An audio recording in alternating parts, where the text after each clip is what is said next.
Sr. Professor, boa tarde. Muito obrigado por receber na sua casa o Infofajans para este programa de conversas soltas. Eu começava a perguntar, o Sr. Professor é natural de onde? De que ilha? Eu sou natural da Ilha do Dragão, sou natural da Ilha de São Jorge. Nasci na rua Manuel Jorge, ali ao lado do mercado do senhor, chamado Mercado do Sr. Almeida.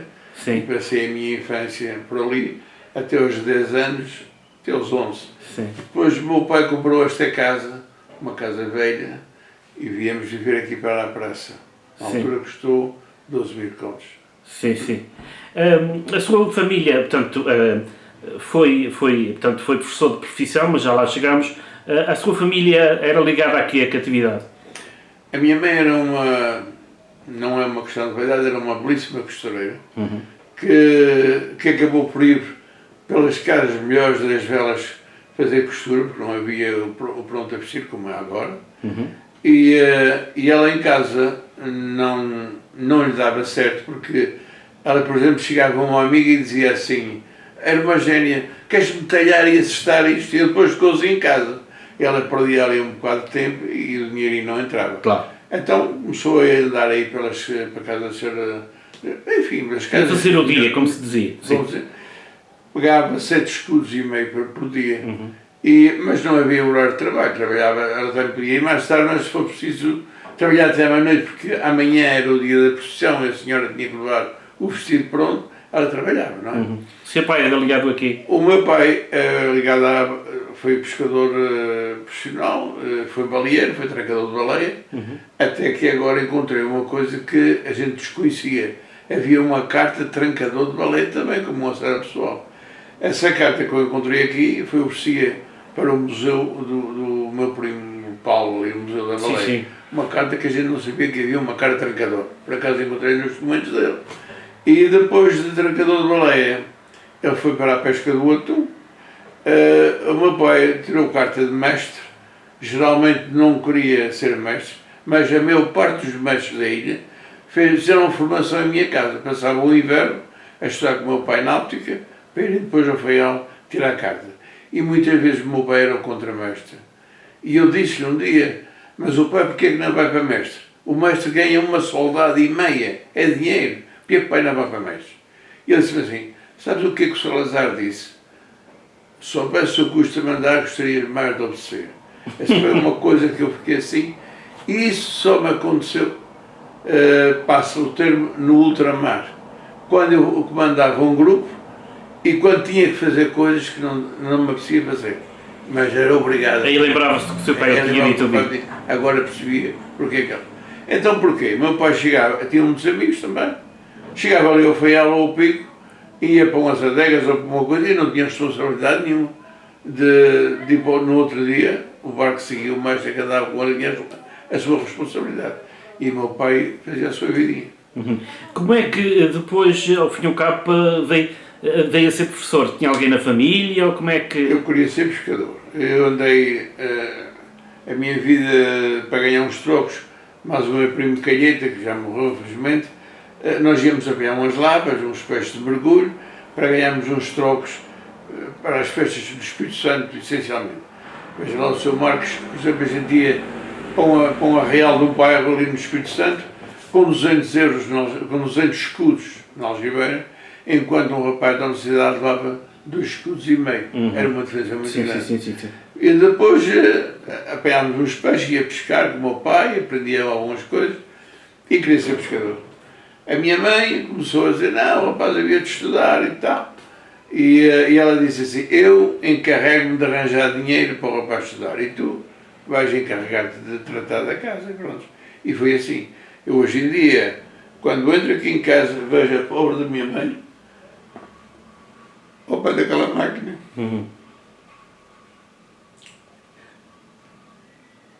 Trabalhava, portanto, dia e noite para arranjar dinheiro para o rapazinho estudar. E estudar e ser professor. É claro que depois houve aqui o externato, tornou-se mais fácil. Embora a gente pagasse 300 escudos por mês, seria mais barato que estar no Faial, que se pagava 140 de propinas durante 3 meses. Mas tínhamos que pagar a estadia, não é? Tínhamos que pagar a hospedagem e comida, seria mais caro então.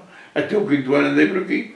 Depois fui para o Faial, tirei o curso de Magister Primário juntamente com o 7º ano, que eu estava com a mania de ir para a universidade. Não havia dinheiro, mas eu disse, bem, pois eu hei de dar escola em algum sítio. Deu escola em que ilhas? Eu comecei na terceira. Sim. Eu tinha uma escolha no primeiro ano de escola, no Topo ou em Angra do Heroísmo. E um professor aqui, o Lauro, ainda disse-me, pá, não vais para o Topo, não vais para o Topo, vais perder. Tu chegas lá à noite, não tens nada de fazer, vais para a tasca a jogar cartas e beber água ardente. Não, antes vais para a terceira. E eu fui para a terceira, para a escola, era a número 1, era o Alto das Covas, é onde acabavam a carreira os professores, geralmente, os mais velhos iam andando até chegar ao Alto das Covas. E foi engraçado que eu cheguei lá, era o mais novo, portanto um rapaz com 19 anos, com sangue na garra, digamos assim, e lembro-me de parar uma festa de Natal, pus o Maximino, que era um professor aqui de São Jorge, irmão de um padre aqui de Rosais, a tocar acordeão, ou a tocar bandolim, a senhora Maria só a tocar uma pianola, ensaiámos os meninos, e foi um sucesso. Até que o seu diretor gostou muito, o seu diretor escolar, e ele disse, o nosso diretor de escola disse, quem organizou foi aquele rapazinho que está ali, o Jorge, como ele me chamava. O diretor veio me cumprimentar e eu fiquei realmente muito contente. Claro. Eu estava ali um bocadinho a medo. Eu andava na letra I, por exemplo, e outro colega meu da primeira classe andava já com o alfabeto todo dado, por exemplo. Mas havia um professor aqui em São Jorge, o Armindo Jorge, que disse, não te preocupes, pá, faz como te ensinaram no magistério e vais chegar lá, não te preocupes com os outros. E foi assim. O professor falou aí, porque é uma pessoa multifacetada, e há três assuntos que eu tenho que abordar forçosamente. Um tem a ver com a música, outro tem a ver com a gastronomia e outro com a literatura. Vamos começar pela gastronomia. É certo e sabido que o seu professor é um bom garfo, mas também um bom cozinheiro. Está também ligado, digamos que direto e indiretamente, um pouco ao turismo, ao alojamento, neste caso não é considerado alojamento local, mas ocasional, não é assim que... Sim. É alojamento esporádico. Esporádico, portanto. Estou coletado como isso. Sim.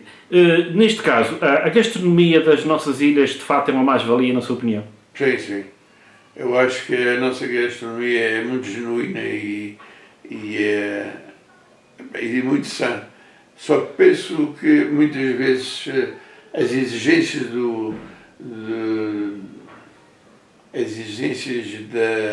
digamos assim... São feitas pelas entidades fiscalizadoras, por exemplo? Sim, estraga um bocado, porque temos que comer salsichas do pavão ou da salsichor e não comemos aquele verdadeiro sabor das nossas morcelas, das nossas linguiças feitas para as nossas avós.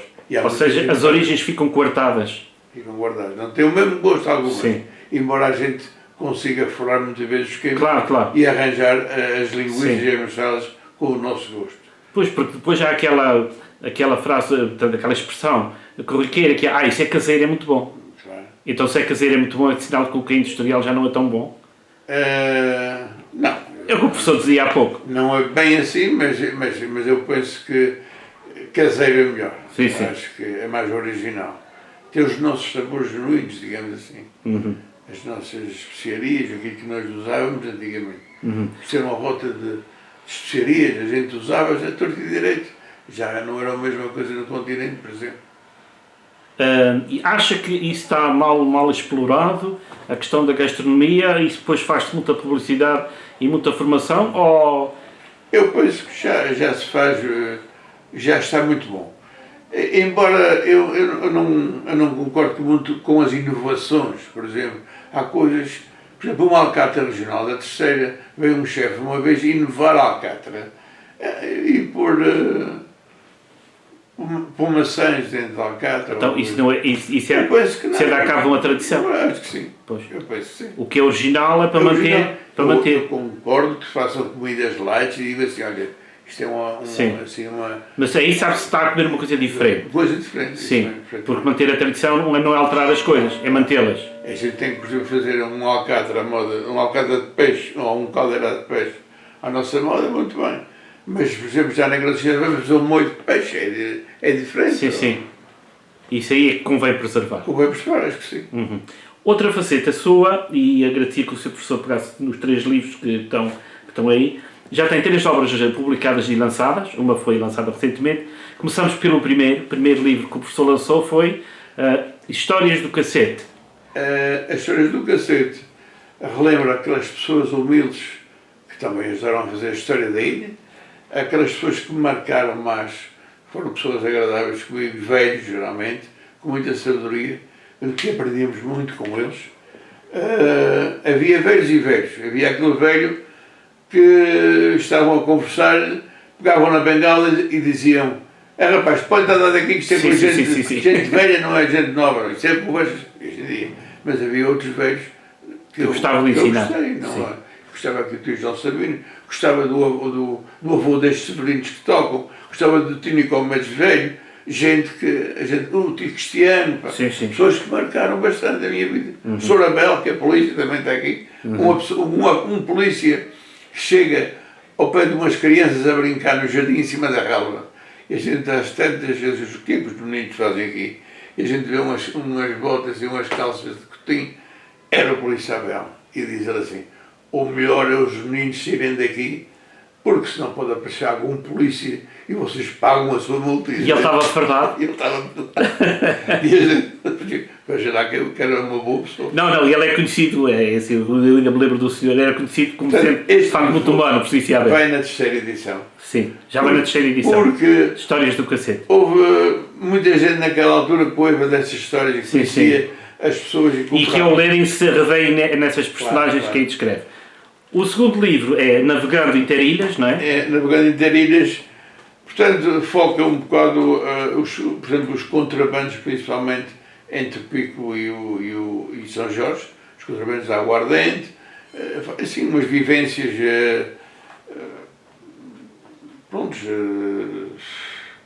histórias de Espírito Santo, histórias de contos, assim, pequenos contos sobre treineiros, sobre, sei lá. Sempre coisas ligadas ao mar. Sempre coisas ligadas ao mar. Terceiro e último livro que lançou agora há pouco tempo tem a ver com O Véu da Ilha. O Véu da Ilha é uma fotografia muito bem concebida de Jorge Blair. Jorge Blair Góes, sim, que é um excelente fotógrafo. Ele diz: opa, eu tiro-te uma fotografia, mas não te esqueças de pôr lá o meu nome. Pronto, pois olha, então o nome do Jorge Blair Góes vai na reportagem também. Sim, senhor. Está aqui, ele disse: põe o meu nome na contracapa. Sim. Depois tive problemas com algumas fotografias porque não consegui identificar o dono. Sim. Tinha, por exemplo, a primeira fotografia do Pico, era muito linda, e eu pus no Facebook a perguntar quem era o autor. Sim. Porque eu tenho um amigo que é advogado e disse-me: isso pode haver problemas. Pois, podem reclamar direitos de autor. Depois houve um outro de Golfinhos também que não apareceu, mas houve outro, por exemplo, aqui da Fajanda, Santo Cristo, que o indivíduo acusou de ser um defeiado, o Djalma Vargas. Ele disse: pode utilizar, claro. Pusei lá o meu nome e tal. Pronto. Houve outro Pico também. Eu, como fotógrafo, tenho tido experiência nessas áreas de levam fotografias e não dizerem nada, pronto, mas também dizem às vezes.